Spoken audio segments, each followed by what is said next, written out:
एगे body लगे छौ तोहर रस भरी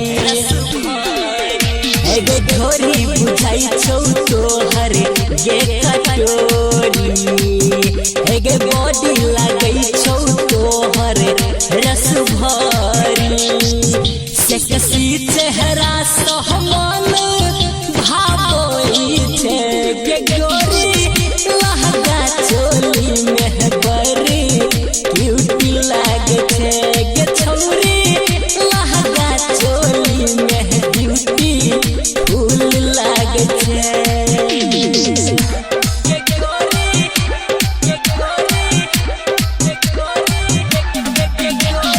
music by DJ Umesh Shukipur बाजार।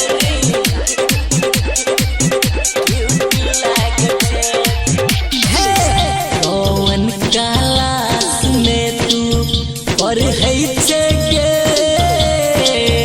इंग्लिश बाजै छे कमर लचका कह खूब नाचै छे गे हिट कर छे दहिया में सेंट गमकै छौ अखिया में काजर लहकै छौ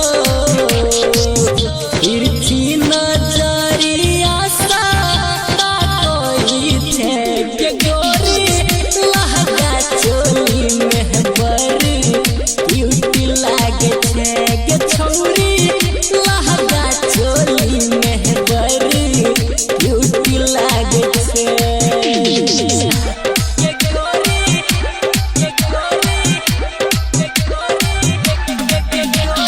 music by DJ Umesh Shukipur बाजार।